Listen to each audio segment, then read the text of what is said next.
¿Qué tal? Bienvenidos nuevamente a este plan de estudio diario de la Biblia. Recuerden que estamos leyendo la Biblia todos los días. De domingo a viernes leemos 3 capítulos, pero el sábado leemos 5 capítulos. Y estamos en el libro de los jueces y el día de hoy vamos a estudiar los capítulos 9, 10 y 11 del libro de jueces. En cierta manera vamos a continuar la historia de Gedeón. Quiero retomar solamente algunos detalles de la historia de Gedeón para relacionarlos con la historia que vamos a ver el día de hoy. En los últimos versículos del capítulo 8 dicen que Gedeón tuvo 70 hijos varones porque tuvo muchas esposas. Así que este fue el total de hijos que tuvo, 70.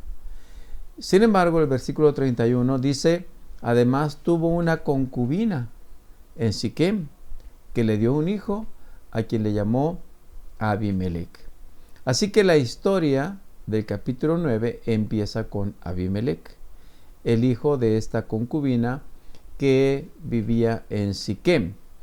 Así que el capítulo 9 empieza presentándonos lo que ocurrió con este joven Abimelech, que era hijo de una concubina de Gedeón.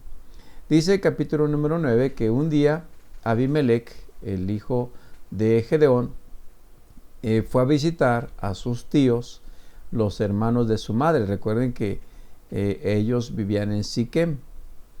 Pero aunque estaban en Siquem, eran gobernados por Gedeón y por sus hijos. Y entonces fue a visitar a sus tíos y les hizo la pregunta, ¿qué es lo que prefieren ustedes? ¿Que los estén gobernando 70 jóvenes, 70 hijos, que eran los hijos de Gedeón, o que los gobierne un solo hombre, o sea, él, Abimelech? Y entonces, obviamente, los hermanos de su madre, sus tíos maternos, empezaron a animar a Abimelech para que Abimelech fuese su gobernante en lugar de los 70 hijos de Gedeón. Y dice el relato, el versículo número 3, que los tíos de Abimelech empezaron a propagar ese mensaje entre los ciudadanos de Siquem, y después de escuchar lo que Abimelech les proponía para él gobernarlos, a final de cuentas era también hijo de Gedeón, pues dice que finalmente le dieron 70 monedas de plata del templo de Baal Berit que había en Siquem, y con eso de dinero contrató hombres para hacerse de un ejército, y un día, ya al mando de esos hombres, de ese ejército que tenía, pues llegó con los hijos de Gedeón y literalmente los mató. Mató a los 70 hijos de Gedeón, o medios hermanos, con el afán de él quedarse como el gobernante. Sin embargo, hubo uno que escapó, que fue Jotam, el hermano menor. Él escapó y se escondió. Y más adelante, el hermano menor de Jotam, pues empezó en cierta manera a planear una forma de rebelarse y de vengarse de Abimelech. Recuerden que los dos pues eran medios hermanos. El capítulo presenta del versículo 7 en adelante una parábola que presentó Jotam, el hijo menor que escapó, haciendo, diríamos en cierta manera, como una burla de Abimelech. Ahí podemos leer la parábola, la vamos a escuchar, de una parábola donde los árboles buscan a quien los gobierne, y bueno, se hace una historia aquí interesante. Es como una fábula, digamos, de los árboles del bosque. Y bueno, esa fábula, pues Jotam se las dice, digamos, desde el monte Gerizim a los habitantes de Siquem. Y entonces empieza ahí cierta confrontación, porque Jotam les dice a los habitantes, les dice, recuerden ustedes que mi padre fue el que lo libertó de los madianitas, así que ustedes no deben permitir que esto esté ocurriendo con Abimelech. Y de pronto se empezaron a formar dos bandos, el bando que apoyaba a Abimelech, el hijo de la concubina, y el bando que apoyaba a Jotam, el hijo, digamos, el hijo menor de Gedeón. Y el conflicto, dice, generó conflictos entre Abimelech y los ciudadanos de Siquem, y ellos, los de Siquem, que antes habían apoyado a Abimelech, ahora pues empezaron a apoyar a Jotam. Y bueno, los capítulos presentan, especialmente el capítulo número 10, presenta esta situación, este enfrentamiento entre Abimelech y los ciudadanos de Siquem, que antes le habían dado el apoyo y que ahora estaban apoyando a Jotam. Y aquí lo más tremendo, Abimelech, al parecer era un hombre muy, muy tremendo, muy malo en sus actos. Recuerden que había matado a los 70 hijos de Gedeón. En cierta ocasión, los habitantes de una ciudad, la ciudad de Tebes, se refugiaron, todos ellos en una torre que tenían, una torre fuerte, y entonces Abimelech, con sus hombres que tenía, que había contratado, literalmente tomaron ramas del monte, rodearon toda la torre donde estaban reunidas las personas. Dice aquí que eran varias personas, unas 1000 personas que estaban reunidas en esta torre, y entonces por la parte de afuera reunió las ramas y les prendió fuego, y murieron estos hombres de este lugar. Ahí murieron, pues porque en cierta manera Abimelech se había sentido traicionado por ellos. Más adelante dice que también había otra torre fuerte donde había otro tipo de hermanos, de gente atrincherada, hombres, mujeres y niños estaban atrincherados, y esto fue en otra ciudad. Más adelante dice que luego que atacó a la ciudad de Tebes, que fue la primera donde mató a estas personas, después fue a otra ciudad donde quiso quemar o hacer algo lo mismo, semejante a lo que había hecho. Y dice que cuando Abimelech estaba preparándose para quemar la ciudad, una mujer desde la parte alta, desde una de las ventanas altas de la torre, tomó una piedra de molino, esas piedras fuertes con las que molían el trigo, la arrojó, y esa piedra cayó sobre la cabeza de Abimelech y literalmente lo mató. Como no murió instantáneamente, quedó un poco vivo, entonces Abimelech le pidió a su escudero, un joven que estaba con él, que lo matara, y fue quien lo mató. Y de esa manera, digamos, se terminó con la maldad de Abimelech. Y quedó Jotam. Y dice el versículo 57 que Dios también castigó a los hombres de Siquem por toda su maldad, es decir, por todo lo que habían hecho apoyando a Abimelech. Recuerden que Abimelech era el hijo de la concubina, y de esa manera pues se cumplió como una maldición. El capítulo 10 presenta el reinado de otro juez, el juez llamado Tola, que estuvo en una ciudad llamada Samir durante 23 años. Después de este juez viene otro juez llamado Jair de Galaad, que fue juez en Israel durante 22 años. Y luego viene el momento en que los amonitas están otra vez presionando al pueblo de Israel. Y aquí están, dice, volvieron a hacerlo mal, obviamente. Sirvieron a las imágenes de Baal, de Astarot, y a los dioses de Arán, de Sidón, de Moab, de Filistea.